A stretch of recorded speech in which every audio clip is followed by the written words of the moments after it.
Bismillahirrahmanirrahim. Bismillahirrahmanirrahim. Assalamualaikum warahmatullahi wabarakatuh.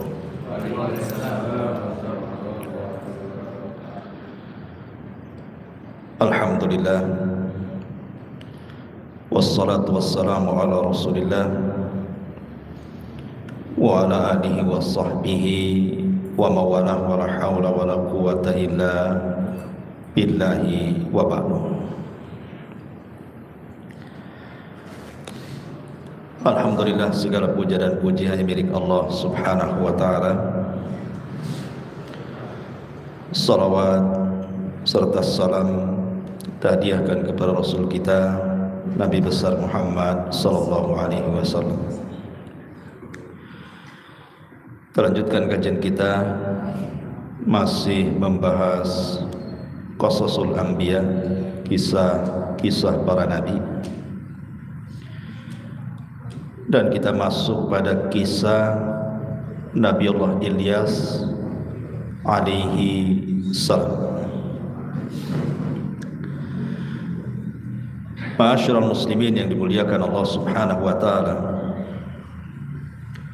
sering saya katakan dan saya ulang bahwa kisah-kisah dalam Al-Quran itu bukan hanya sekedar didengar ceritanya, tetapi juga sebisa mungkin diambil ibrah dan juga pelajaran di dalamnya. Apalagi kisah-kisah ini menyangkut kisah-kisah para nabi, dan kisah-kisah para nabi itu kisah-kisah terbaik yang dikisahkan di dalam Al-Quranul Karim. Ada para nabi itu yang dikisahkan secara lengkap, seperti Musa, Nabiullah Yusuf, Ibrahim, cukup lengkap. Tapi ada para nabi itu hanya dikisahkan secara global saja. Tetapi juga ada nabi yang tidak ada kisahnya, hanya disebutkan namanya saja. Lah, kisah Nabi Allah Ilyas ini memang tidak rinci dalam Al-Quran, hanya dikisahkan di 2 ayat dalam Al-Quranul Karim. Tetapi Allah sudah menyebutkan inti daripada kisah ini, walaupun tidak banyak. Tetapi Allah subhanahu wa ta'ala menyebutkan inti kenapa diutusnya Nabi Allah Ilyas alaihi salatu wassalam. Banyak kisah-kisah yang dicantumkan yang diambil dari kisah Israiliyat, dan juga beberapa hadis, tetapi sebagiannya maudhu, palsu, dan sebagiannya lemah, walaupun dicantumkan oleh Al-Imam Ibnu Katsir di dalam kitabnya Qasasul Anbiya. Tapi sebagai pengetahuan dan sebagai pelezat kisah saja, nanti kita akan sebutkan. Ma'asyiral muslimin yang dimuliakan Allah subhanahu wa ta'ala, siapa Nabi Ilyas ini? Diutus kepada kaum mana Nabi Ilyas ini diutus oleh Allah? Apa penyimpangan kaumnya? Bagaimana sepak terjang dakwahnya? Apakah Ilyas masih hidup sampai sekarang layaknya Nabi Khidir yang disangkakan masih hidup, ataukah sudah mati? Dan bagaimana wafatnya? Inilah yang kita akan kisahkan 1 jam ke depan. Ma'asyiral muslimin yang dimuliakan Allah subhanahu wa ta'ala, ada yang mengatakan bahwa Nabiullah Ilyas sama dengan Idris. Artinya kalau disebut Ilyas, dialah Idris. Dan yang berpendapat ini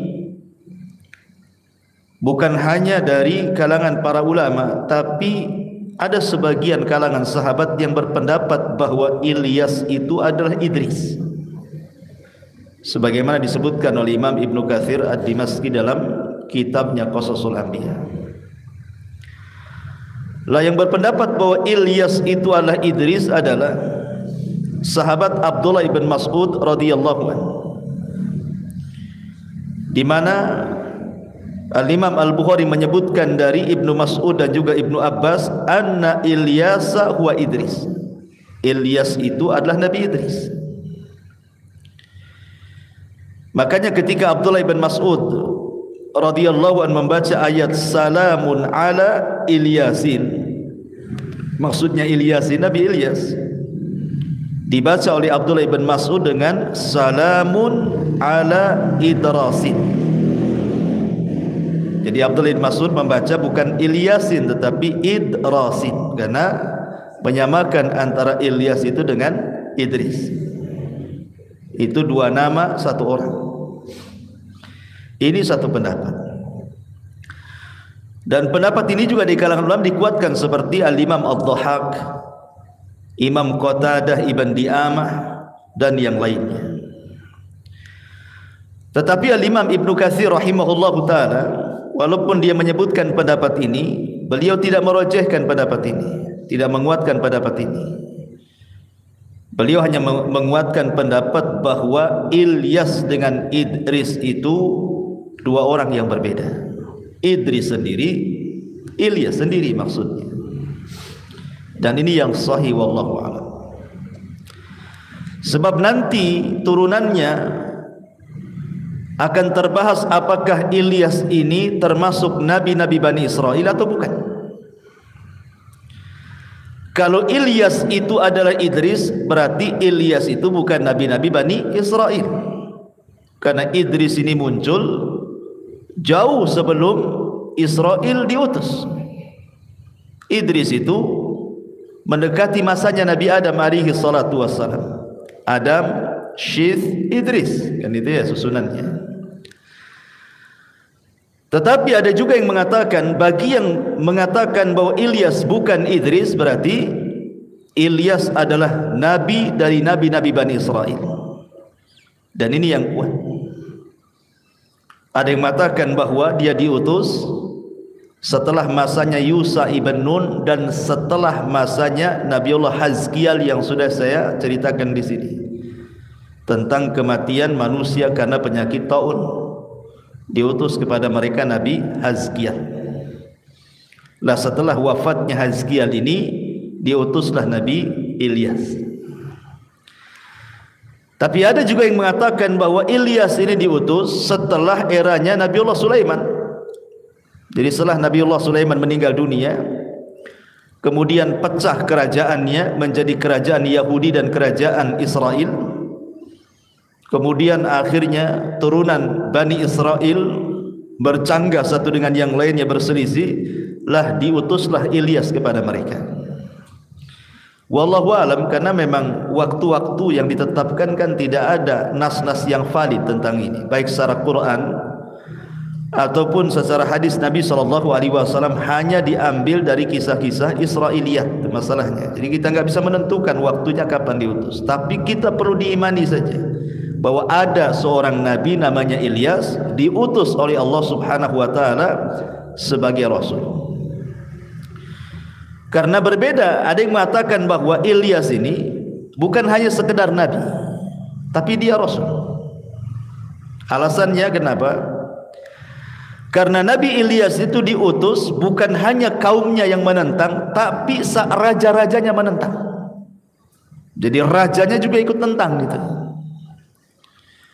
Padahal hampir semua Bani Israel itu, nabi-nabi yang diutus kepada Bani Israel itu, semuanya itu mengacu kepada syariat Musa. Semua nabi-nabi Bani Israel itu acuannya kepada syariat Musa, Taurat. Tidak ada yang baru bagi mereka, kecuali diutusnya Isa bin Maryam dan diturunkan Injil, baru ada syariat baru. Beberapa yang ada di Taurat dihapus oleh Injil. Tetapi walaupun demikian, Injil sendiri adalah penyempurna Taurat. Tetap saja asalnya Taurat. Injil ini hanya penyempurna saja. Tapi karena ada beberapa hukum dalam Taurat dihapus oleh Injil, makanya kemudian Isa alaihi salatu wassalam dikatakan sebagai rasul karena membawa syariat baru. Dan Syekh Albani rahimahullahu taala ketika mendefinisikan perbedaan nabi dan rasul, dan ini definisi yang paling kuat wallahu alam. Jadi kalau nabi itu diutus kepada kaum yang tidak bertentangan, akidah mereka tidak bertentangan, jadi nabi itu yang diutus untuk mengingatkan saja. Tapi kalau rasul itu diutus kepada kaum yang menentang rasulnya. Lah Ilyas ini kaumnya menentang, rajanya pun menentang. Makanya sebagian ulama mengatakan Ilyas ini bukan hanya seorang nabi, tapi juga dia rasul. Wallahu a'lam. Ma'asyiral muslimin yang dimuliakan Allah Azza wa Jalla, baik kita akan sebut kisah yang sesuai dengan Al-Quran dulu, baru kemudian kita masukkan beberapa kisah sebagai pengetahuan dari kisah-kisah Israiliyat dan beberapa hadis yang sebagiannya palsu, sebagiannya lemah, sebagai pengetahuan saja bahwa kisah-kisah itu tidak benar, itu maksudnya. Taib, kita masuk dalam kisah Al-Quran dulu. Allah Subhanahu wa taala berfirman pertama dalam surah Al-An'am 85, dan yang paling lengkap kisah Ilyas itu ada pada surah As-Saffat ayat 123 sampai 132. Di dalam surah Al-An'am ayat 85 Allah mengatakan, wa Zakaria wa Yahya wa Isa wa Ilyas kullun minas salihin. Dan Zakaria, Yahya, Isa, Ilyas semua termasuk hamba-hamba Allah yang saleh. Ayat ini memperkuat bahwa Ilyas itu bukan Idris. Kenapa? Karena Allah sebutkan satu nafas dengan Nabi Zakaria, Nabi Yahya, Nabi Isa, baru Ilyas. Artinya Ilyas itu nabi-nabi Bani Israel, bukan Idris. Karena Allah sebut satu nafas dengan nabi-nabi Bani Israel di sini. Kemudian ayat yang paling lengkap ini yang kita akan kisahkan. Inilah global kisah Ilyas dalam Quran. Dalam surah As-Saffat ayat 123 sampai 132. Allah Subhanahu wa taala berfirman, "Wa inna Ilyasa laminal mursalin." Sesungguhnya Ilyas benar-benar termasuk para rasul. Tadi sudah saya katakan Ilyas bukannya sekedar nabi, tapi dia rasul. Ditilik dari definisi bahwa rasul itu diutus kepada kaum yang menentang, sampai ke raja-rajanya menentang Ilyas. Kemudian Allah mengatakan, idz qala liqaumihi ala tattaqun. Ketika dia berkata kepada kaumnya, mengapa kalian tidak bertakwa? Kenapa kalian tidak bertauhid? Kenapa kalian tidak menyembah Allah saja? Karena seruan dakwah para nabi sejak zaman Nuh sampai yang terakhir Rasul kita Muhammad sallallahu alaihi wasallam, semua menyerukan u'budullaha wajtanibut taghut. Sembah Allah, tauhidkan Allah, jauhi sesembahan selain Allah alias taghut. Semua dakwah para rasul seperti itu, mendahulukan tauhid. Kemudian Allah mengatakan, atad'una ba'lan wa tadharuna ahsanal khaliqin. Maka kemudian Ilyas pun menyerukan kepada kaumnya, atad'una ba'lan. Kenapa kalian menyembah ba'lan? Kemudian kalian meninggalkan sebaik-baik pencipta. Siapa ba'lan ini? Kenapa disembah oleh kaumnya Nabi Allah Ilyas alaihi salam? Ada yang mengatakan bahwa ba'lan itu adalah ismu sonam. Dia nama patung. Jadi nama patung yang disembah oleh kaumnya Nabi Allah Ilyas itu namanya ba'lan. Sebab itulah kota yang sekarang ma'ruf di Libanon itu ada namanya kota Ba'labak, karena Ilyas itu diutus di Libanon sana. Di Libanon itu ada satu kota namanya Ba'labak. Kenapa disebut Ba'labak? Dinasabkan kepada nama berhala yang disembah oleh kaum Ilyas. Jadi ini satu pendapat bahwa Ba'lan itu adalah ismu sonam. Kana li ahli Bak min biladis Syam. Dulu disembah oleh penduduk Syam di satu tempat namanya Bak. Akhirnya menjadi Ba'la Bak gitu ya. Tapi ada juga yang mengatakan dia adalah ismu sonamin al-Kan'aniyin wa huwa a'dhamu asnamihim. Jadi Ba'lan itu adalah satu nama berhala bagi penduduk Kan'aniyin, dan itu berhala yang paling besar. Berhalanya banyak, tapi inilah berhala yang paling besar. Samalah dengan di zaman jahiliyah itu kan berhala banyak. Khalid bin Walid aja ketika menghancurkan berhala di sekitar Ka'bah itu 350 lebih kan itu. Tapi kan yang besar itu hanya yang dikenal ya Lata, Uzza, Manat, Hubal gitu ya. Itu yang besar kan itu. Lah, Ba'lan ini patung yang paling besar yang disembah kala itu. Patung-patung banyak, tapi itulah yang paling besar. Tapi ada juga yang mengatakan bahwa Ba'lan ini adalah seorang wanita. Dia seorang ratu yang sangat cantik di zaman itu. Kemudian kecantikannya sampai tersebar di negeri tersebut, akhirnya dijadikan Tuhan. Jadi mereka menyembah wanita cantik, seorang ratu dijadikan Tuhan selain daripada Allah Subhanahu wa taala. Wallahu alam, tetapi Al-Imam Ibnu Katsir mengatakan bahwa pendapat yang kuat Ba'lan itu adalah ismu sonam. Dia nama dari nama-nama patung, di mana disebutkan bentuk patungnya itu oleh para ulama. Bagaimana bentuk patungnya? Suratuhu suratu insanin. Bentuknya seperti manusia. Ala ra'sihi khawdajatun. Di atas kepalanya ada helm. Biha qarnani, dan memiliki dua tanduk. Wa biyadihi miqra'atun, dan di tangannya sedang memegang palu. Jadi bentuk Ba'lan itu patung orang besar gitu ya. Kemudian kepalanya pakai helm dan bertanduk, kemudian tangannya pegang palu. Tidak ada aritnya ya, palu saja. Ma'asyiral muslimin yang dimuliakan Allah Subhanahu wa taala.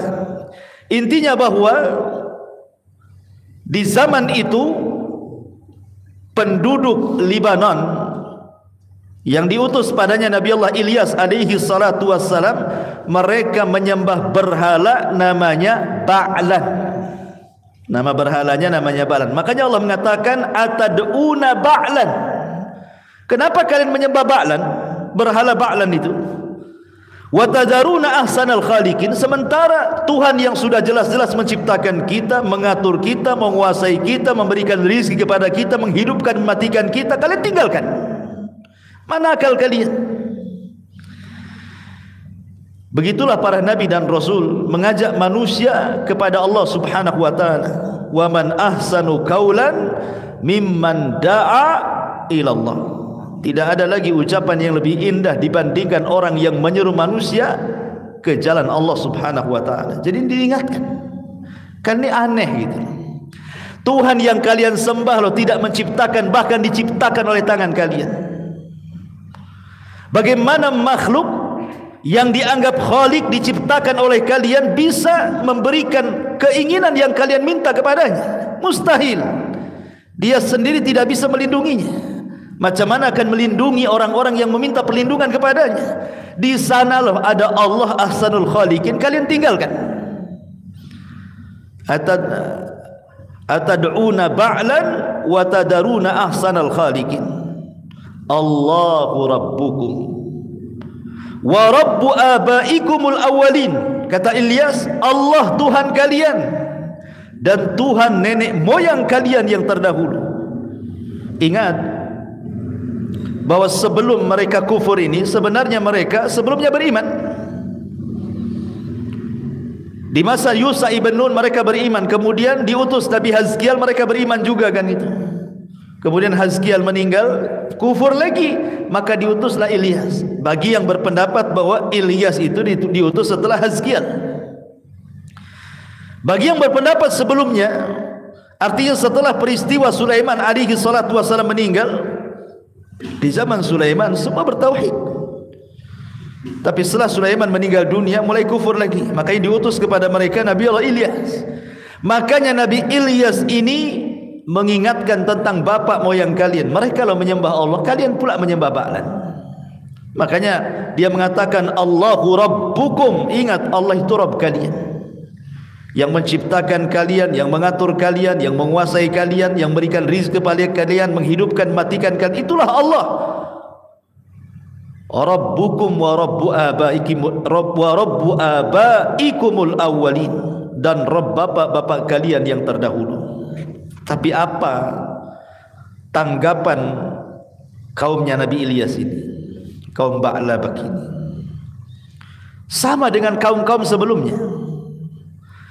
Ketika diutus kepada mereka, apa yang terjadi? Fariqan kadzabu wa fariqan taqtulun, kan begitu. Sebagian mereka mulai mendustakan para rasul, sebagian mereka mulai membunuh para nabi. Begitulah Bani Israel, khususnya orang-orang Yahudi. Makanya kemudian fakadzabuhu fa innahum lamuhdharun. Maka kemudian mereka mendustakan Ilyas, sesungguhnya mereka akan diseret ke neraka. Ada yang mengatakan bahwa ketika mereka kemudian tidak mau mengambil seruan Nabi Ilyas, maka Nabi Allah Ilyas alaihi salatu wassalam pun kemudian berdoa kepada Allah subhanahu wa ta'ala untuk ditimpakan kepada mereka paceklik yang berkepanjangan. Akhirnya Allah kabulkan, maka ditimpalah paceklik yang hebat yang berkepanjangan kepada kaum Ba'labak itu. Akhirnya mereka tobat. Setelah tobat mulai lagi ekonominya lancar, kufur lagi. Coba bayangkan, akhirnya ditimpakan lagi azab yang lain. Jadi begitulah adat orang-orang yang diutus para nabi dan rasul sebelum Nabi kita Muhammad sallallahu alaihi wasallam, selalu mendustakan. Dikirim kepada mereka mukjizat pun tidak beriman kepada Allah azza wajalla. Karena ada yang mengatakan, memang tidak ada riwayat yang jelas, ya mungkin riwayat Bani Israiliyat, bahwa di antara mukjizat Nabi Allah Ilyas ini, dia bisa menghidupkan orang mati. Sama dengan Nabi Isa juga menghidupkan orang mati dengan izin Allah, kan gitu. Kemudian bisa memadamkan api, ya, cukup diperintahkan saja padam atas izin Allah subhanahu wa ta'ala. Kemudian juga menahan hujan, tentu atas izin Allah subhanahu wa ta'ala. Termasuk juga inzalul ghaith ba'da an amana ba'du qaumahu. Setelah beriman, dia minta kepada Allah untuk diturunkan hujan-hujan, dan begitu seterusnya. Tetapi mukjizat-mukjizat yang ditampakkan Ilyas kepada kaumnya, tetap saja mereka berdusta kepada nabinya. Makanya Allah mengatakan fakadzabuhu fa innahum lamuhdharun. Mereka pun kemudian mendustakan Ilyas, sesungguhnya mereka akan diseret ke neraka. Kemudian Allah mengatakan illa ibadallahil mukhlasin, kecuali hamba-hamba Allah yang terpilih, kecuali pengikut-pengikut Nabi Ilyas yang ikhlas, yang tidak menyembah Ba'lan dan hanya menyembah Allah saja. Kemudian Allah katakan wa tarakna alaihi fil akhirin, kami mengabadikan untuknya pujian bagi orang-orang yang datang kemudian. Ilyas walaupun sudah tidak ada, tetap dikenang dan dipuji. Sampai banyak orang yang namanya Ilyas. Kenapa orang yang namanya Ilyas? Pak Ilyas, mana Pak Ilyas? Kan itu. Ya karena memang dipuji namanya. Sampai banyak orang yang dikasih nama Ilyas, kan itu. Karena Allah mengatakan wa tarakna alaihi fil akhirin, dan kami mengabadikan untuknya pujian pada orang-orang yang datang kemudian. Dipuji-puji. Islam memuji Ilyas, dia seorang nabi dan rasul, dan begitu seterusnya. Bahkan ahli kitab pun memuji, ya. Salamun ala Ilyasin, sesungguhnya keselamatan atau salam sejahtera atas Ilyas dan kaumnya. Ada sebagian penafsiran Ilyasin di situ maksudnya keluarga Nabi. Seperti yang dikatakan Imam Ibnu Katsir rahimahullahu taala, maksudnya Ilyasin di sini adalah keluarga Nabi sallallahu alaihi wasallam, karena ada yang menganggap salah satu nama Nabi itu adalah Yasin dan Toha. Makanya kita sering mendengar ada solawat yang memanggil-manggil Yasin dan Toha kan, ala Yasin Habibillah, ala Toha Rasulillah kan.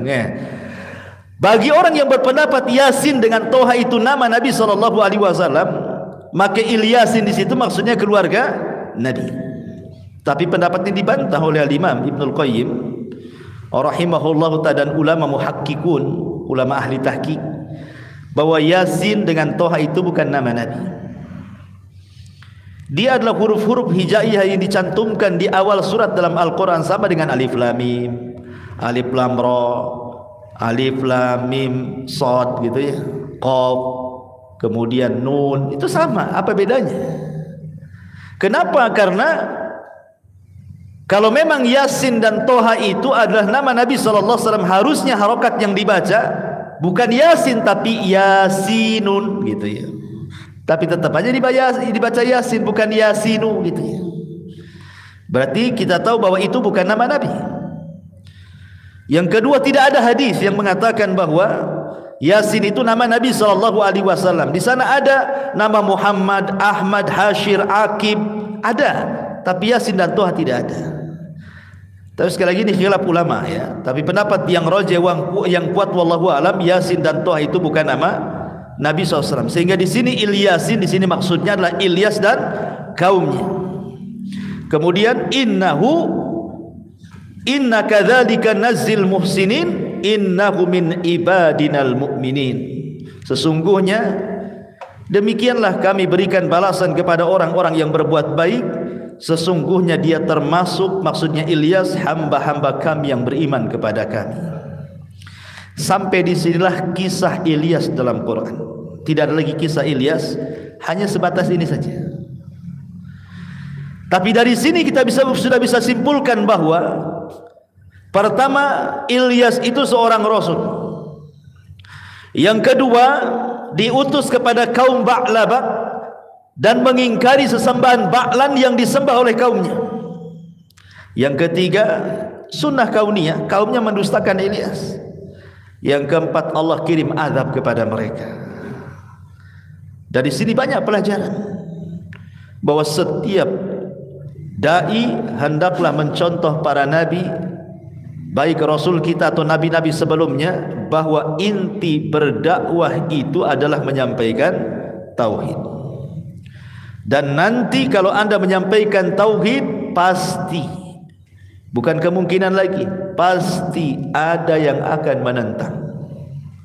Ada yang menerima, ada yang menolak. Itu sudah wajar. Karena para nabi sebelumnya juga sama.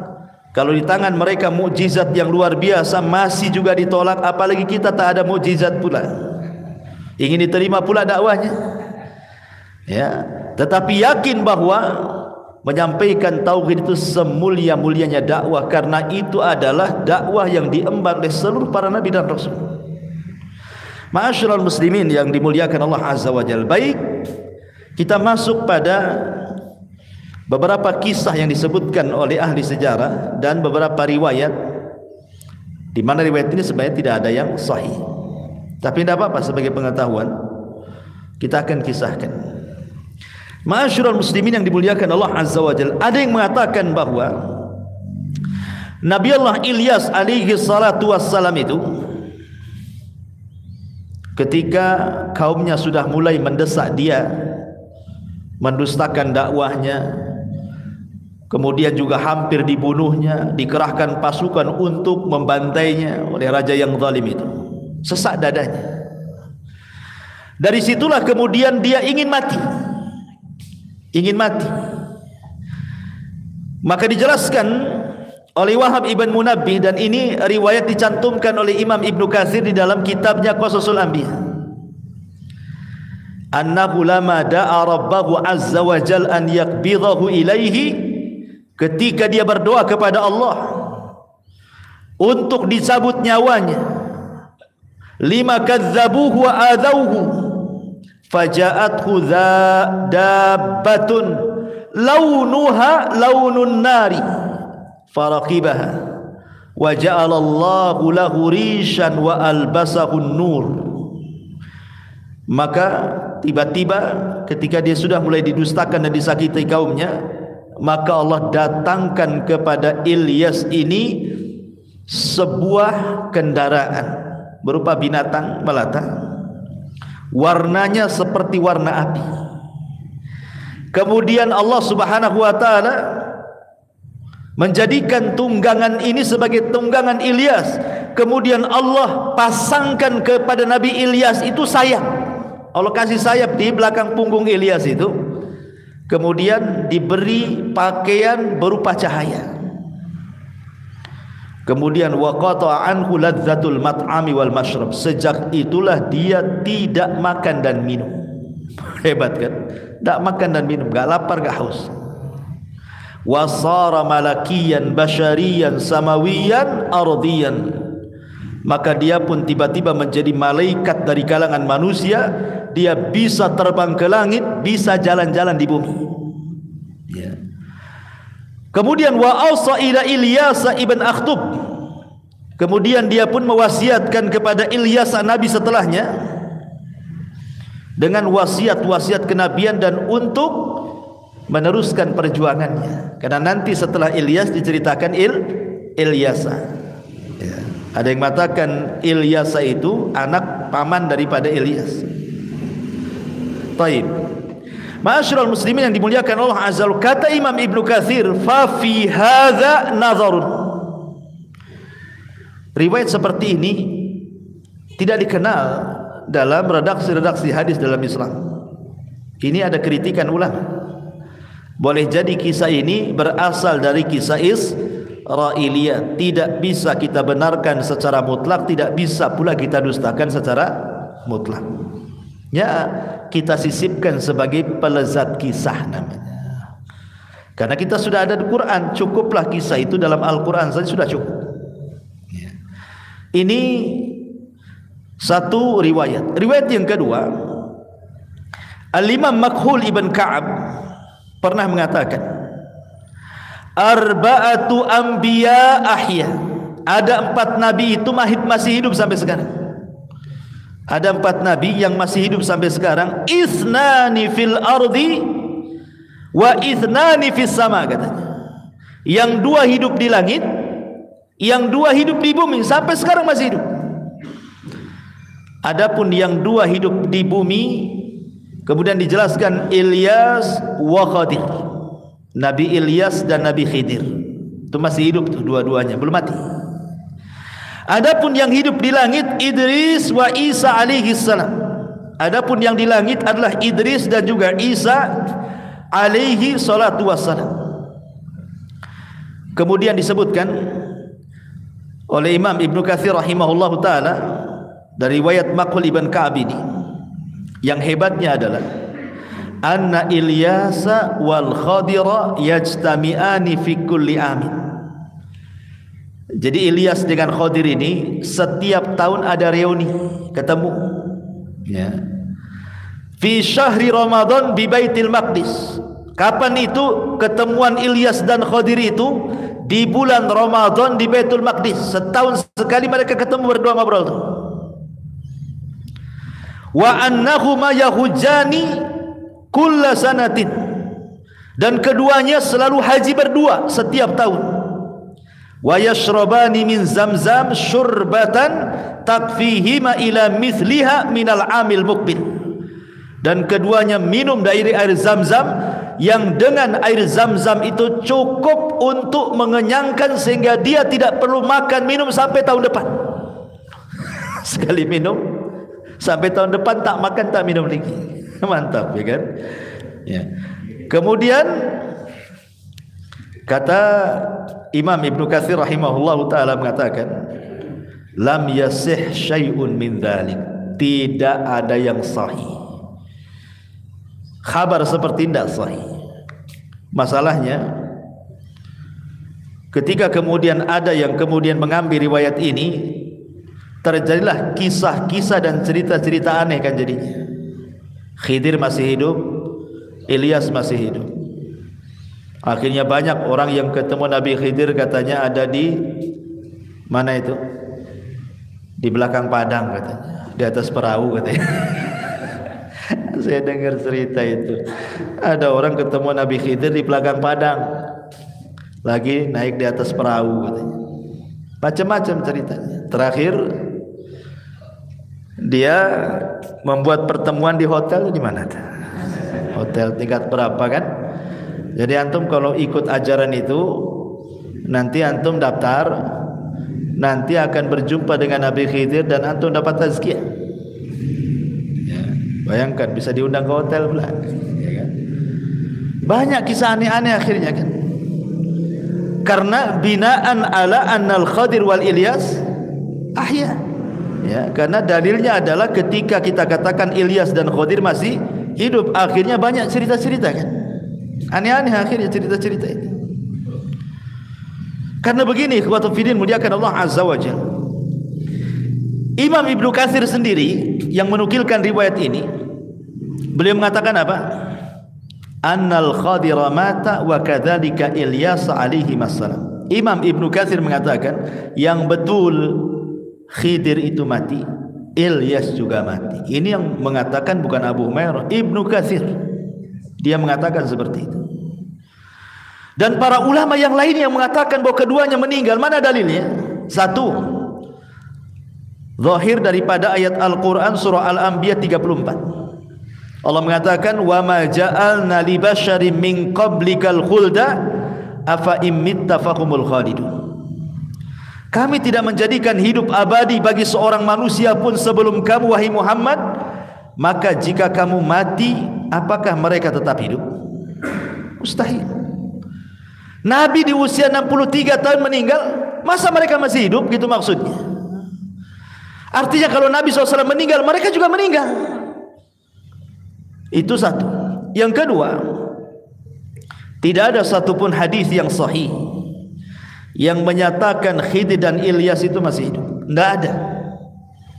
Sebagaimana dinyatakan Imam Ibnu Katsir tidak sahih, maudhu. Ya. Yang ketiga, andai kata, taruhlah kita katakan Khidir masih hidup, Ilyas masih hidup. Anda baca surah Al-Imran 81. Wa id akhadallahu mitsaqan nabiyyina lama ataitukum min kitabin wa hikmatin thumma ja'akum rasulun musaddiqun lima ma'akum la tu'minun nabi wa la tansurunna qala aqrartum wa akhadtum ala dhalikum isri qalu aqrarna fashhadu wa ana ma'akum minasyahidin. Perhatikan ayat ini. Seandainya mereka masih hidup, perhatikan ayat ini. Ingatlah ketika Allah mengambil perjanjian kepada seluruh para nabi. Ingat, Allah membuat perjanjian kepada seluruh para nabi. Apa perjanjiannya? Sesungguhnya apa saja yang aku berikan kepadamu berupa kitab ataupun hikmah, kemudian datang kepadamu seorang rasul, maksudnya rasul kita Muhammad sallallahu alaihi wasallam, yang membenarkan apa yang ada pada kalian, akankah kalian akan sungguh-sungguh beriman kepada nabi tersebut, maksudnya Nabi Muhammad, dan menolongnya? Maka mereka para nabi mengatakan, ya, kami mengakuinya, kami akan siap kalau nabi itu muncul, kami akan beriman dan menolongnya. Maka Allah katakan, fashhadu wa ana ma'akum minasyahidin. Kalau begitu saksikan, hei para nabi, aku menjadi saksi bagi kalian. Dari sini menunjukkan bahwa seluruh para nabi terikat apa? Perjanjian. Kalau muncul Nabi SAW, mereka akan melakukan dua hal, beriman dan menolong. Kan begitu zahir surah Al-Imran ayat 81 ini. Pertanyaan pun muncul. Nabi SAW pernah melakukan peperangan dan hampir kalah. Lihat perang Badar, walaupun menang, tetapi Rasul sempat khawatir di malam harinya sampai mengatakan Allahumma tahlik, Allahumma in tahlik hadhil isabah falan tu'bad abada. Ya Allah, kalau kau hancurkan kelompok yang sedikit ini, kau enggak akan ada yang menyembah lagi. Pertanyaannya, di mana Khidir di perang Badar? Satu. Perang Uhud kalah. Mana Khidir di perang Uhud? Perang Ahzab kalah. Mana Khidir di perang Ahzab? Nabi SAW ketika dakwah ke Taif dilempari sampai berdarah-darah. Mana Khidir? Mana Ilyas? Ilyas di Al-Fajri Ustaz kata. Bukan Pak Ilyas ya. Jadi Ilyas, mana Nabi Ilyas, Nabi Khidir itu? Coba. Enggak ada kan? Berarti apa? Berarti mereka sudah meninggal. Sebab kalau mereka masih hidup, la tu'minun nabi walatan surana, kan begitu ayatnya dalam Ali Imran 81. Mereka pasti beriman kepada Rasul, mereka pasti menolong Rasul. Di mana Khidir saat Rasul kesulitan? Di mana Ilyas? Di mana? Kalau kita katakan mereka masih hidup, gitu maksudnya. Paham ya? Ini yang ketiga. Yang keempat, ya, berita dari Nabi SAW bahwa pada ujung 100 tahun nanti, terhitung sejak malam hari di mana beliau menyampaikan hadis ini, tidak ada lagi orang yang hidup melebihi 100 tahun. Dan itu berdasarkan hadis Nabi SAW, ma min nafsin manfusatin al-yawma ta'ti alaiha mi'atu sanatin wa hiya hayyatun yawma idin. Tidak ada satu jiwa pun yang hidup pada hari ini setelah lewat 100 tahun dari kematian Nabi, sedangkan dia hidup pada hari itu. Mustahil, pasti mati. Artinya tidak ada orang yang mengetahui. Sampai hari ini pun tidak ada orang yang mengetahui Nabi Khidir kan? Kan hanya kisah-kisah khurafat saja kan. Apalagi sekarang sudah ada dunia elektronik loh. Tak ada orang yang ngaku ketemu Nabi Khidir itu selfie pula dengan Nabi Khidir, kemudian disebar di medsos kan. Bisa saja kan, ini loh bentuk Nabi Khidir. Nanti kan kita akan pelajari kan itu sifat-sifatnya kan. Kan kita tinggal melihat sirah-sirah para ulama, kan sudah dijelaskan sifat-sifat Nabi Khidir, kisah-kisah Nabi Khidir. Kan nanti kan nampak kan itu. Ini enggak selfie, mungkin Nabi Khidir yang ngadap sana dipoto punggungnya, ya repot lah, tidak nampak wajah. Ma'asyiral muslimin, kita tidak mengingkari adanya pendapat yang mengatakan Khidir masih hidup. Ya, tapi jangan kemudian dibuat khurafat-khurafat tidak jelas. Tetapi pendapat yang kuat tetap Khidir dan Ilyas itu sudah meninggal. Mereka tidak hidup. Itu pendapat yang kuat yang disebutkan oleh para ulama. Ini riwayat yang kedua. Riwayat yang ketiga,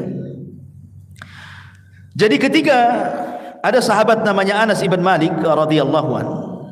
Anas ibn Malik radhiyallahu anhu. Anas ibn Malik radhiyallahu anhu ini diriwayatkan oleh Al-Hafidh Abu Bakar Al-Baihaqi dengan menyebutkan sanadnya. Ya, bukan berarti kalaupun jelas sanadnya bukan berarti hadis ini sahih, tidak. Karena terkadang sanad pun dipermasalahkan tentang rawi-rawinya. Ada yang dhaif, ada yang sahih, ada yang thiqah, ada yang soduk, ada yang lemah, dan begitu seterusnya kan itu.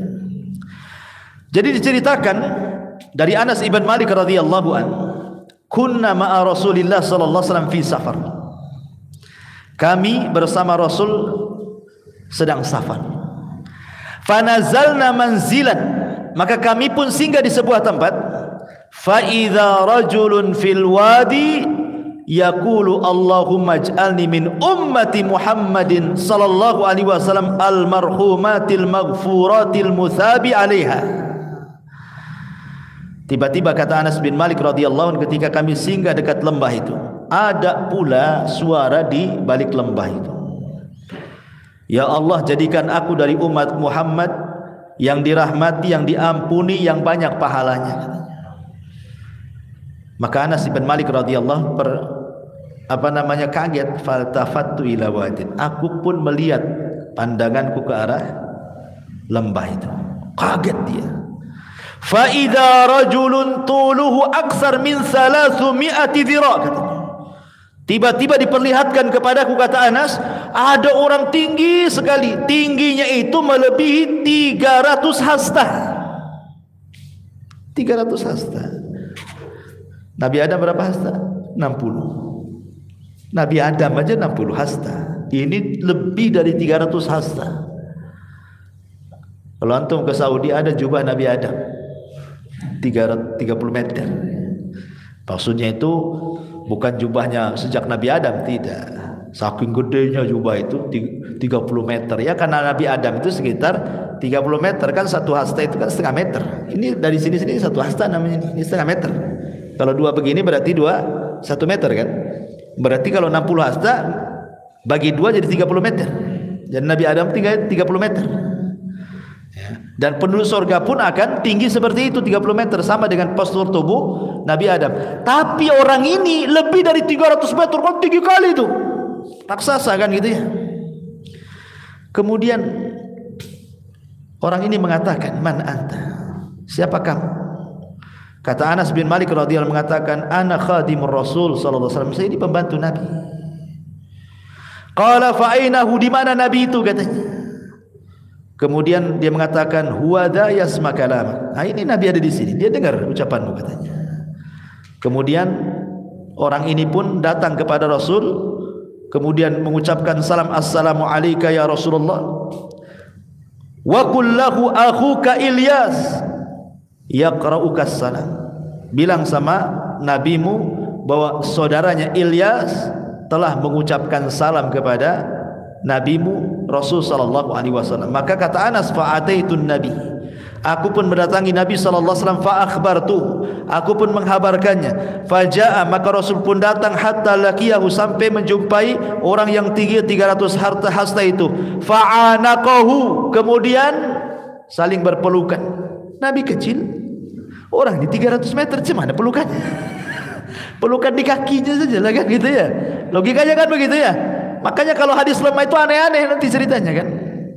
Kemudian fa'anaqahu, dia pun memeluk Nabi sallallahu alaihi wasallam dan Rasul meluk dia. Kemudian wasallama, dan mengucapkan salam. Tsumma qa'ada yatahaddatsan, kemudian dua-duanya duduk saling bercerita. Faqala lahu ya Rasul, maka orang ini mengatakan, ya Rasulullah, inni ma aqulu fi sanatin illa yauman. Aku belum makan loh sejak setahun kemarin sampai sekarang. Aku belum makan dari tahun kemarin sampai sekarang katanya. Kemudian dia mengatakan apa? Hada yaumu fitri inilah hari fitri, hari Idul Fitri. Kebetulan hari ini hari Idul Fitri. Ayo kita makan, saya dan kamu berdua, kata Nabi. Akhirnya dua-duanya makan. Ya, makanannya apa yang terjadi? Fanazalat ma'idah minas sama. Tiba-tiba turun makanan dari langit. Bayangkan makanannya aja dari langit. Ya.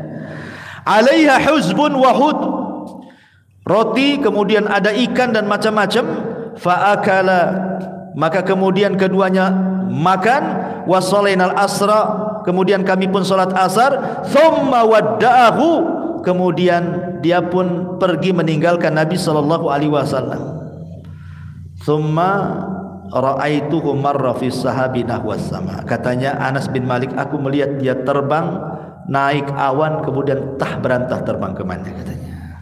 Hadis ini memang dicantumkan oleh Imam Hakim dalam Mustadraknya, akan tetapi para ulama mengatakan hadis ini tidak sahih, dhaif, walaupun dicantumkan oleh Imam Hakim dalam Mustadraknya. Kenapa? Karena akan bertentangan dengan hadis Nabi sallallahu alaihi wasallam di mana Rasul mengatakan, innallaha khalaqa Adam tuluhu sittuna dhira'an fis sama. Sungguhnya Allah menciptakan Adam, panjangnya 60 hasta ke langit. Ila angqal, sampai sabdanya, thumma lam yazalil khalqu yanqusu hatal an. Kemudian makhluk itu akan terus berkurang sampai hari ini. Ilyas ini turunan Adam. Dan Rasul mengatakan Adam saja tingginya 30 hasta, 30 meter atau 60 hasta. Sementara makhluk setelahnya akan berkurang, baik posturnya ataupun usianya makin pendek kan. Masa Ilyas sampai 300 hasta melebihi bapak nenek moyangnya, kan mustahil kan, enggak masuk di akal. Makanya riwayat ini tidak benar, menyelisih riwayat yang sahih. Riwayat ini la yasih, tidak sahih, tidak bisa dijadikan pegangan. Menceritakan postur Ilyas itu sampai 300 hasta itu, ini adalah batil la yasih syai'un minha, tidak dianggap sahih. Ya, jangan kemudian dinasabkan kisah ini kepada Nabi sallallahu alaihi wa ala alihi wasallam. Intinya ma'asyiral muslimin yang dimuliakan Allah azza wa jalla, jadi ada yang mengatakan ketika Nabi Ilyas ini terus berdakwah, kemudian ditentang oleh raja dan kaumnya, ada yang mengatakan dia bersembunyi. Di mana dia bersembunyinya? Ada yang mengatakan dia bersembunyi di sebuah gunung di daerah Urdun, Yordania, di mana tempat itu sampai sekarang disucikan oleh orang-orang Yahudi ataupun Nasrani gunung itu, karena katanya di situ Ilyas bersembunyi. Ada yang mengatakan 10 tahun bersembunyi di situ, sampai ketika 10 tahun bersembunyi kemudian dia turun gunung, kemudian raja zalim itu meninggal. Kemudian Ilyas pun menawarkan kepada raja barunya untuk masuk Islam, akhirnya masuk Islam. Kemudian semua manusia masuk Islam. Ini sebagaimana disebutkan oleh Al-Imam Ibn Abi Dunya yang dinukilkan oleh Imam Ibn Katsir rahimahullahu ta'ala dalam kitabnya Al-Qasasu Al-Anbiya, kisah-kisah para nabi. Wallahu alam, ini sekelumit dari kisah Ilyas alaihi salatu wassalam. Adapun faedah yang bisa kita petik mungkin ya, pertama bahwa dalam kisah ini ada tahdzirun min maksiatillah wa minasyirki bihi. Ada peringatan tidak boleh seseorang bermaksiat kepada Allah dan melakukan kesyirikan, sebab itu adalah pengundang adab. Makanya kaum Ba'lan ketika menyembah patung Ba'al, datang adab kepada mereka. Yang kedua, tadhkirun nas biwahdaniyatillahi ta'ala, mengingatkan manusia tentang keesaan Allah. Makanya Ilyas mengatakan apa? Atad'una ba'lan, kenapa kalian menyembah Ba'lan dan meninggalkan ahsanul khaliqin, kan itu, meninggalkan Rabb yang paling baik, menunjukkan diingatkan tentang tauhid, keesaan Allah Subhanahu wa taala. Kemudian yang ketiga, anna 'alal muslim al-amru bil ma'ruf wan nahyu 'anil munkar. Kewajiban seorang muslim tidak boleh membiarkan kemungkaran, tapi dicegah dan mengajak manusia kepada kebaikan dan sabar seperti sabarnya para nabi. Kemudian yang keempat, anna kashifadz dzurri wallahu wahdah, bahwa yang bisa menyingkap semua madarat hanyalah Allah, bukan berhala, bukan sesembahan, bukan siapa-siapa. Maka kalau kita dirundung permasalahan, maka bersandarlah kepada Allah Subhanahu wa taala. Kemudian yang terakhir, bahwa dakwah tauhid adalah dakwahnya para nabi dan juga rasul alaihi wassalatu wassalam. Wallahu a'lam bishawab. Inilah di antara kisah Nabi Allah Ilyas, mudah-mudahan ada manfaatnya. Subhanakallah bihamdika asyhadu an la ilaha illa anta astaghfiruka wa atubu ilaik. Allahu ta'ala. Assalamualaikum warahmatullahi wabarakatuh.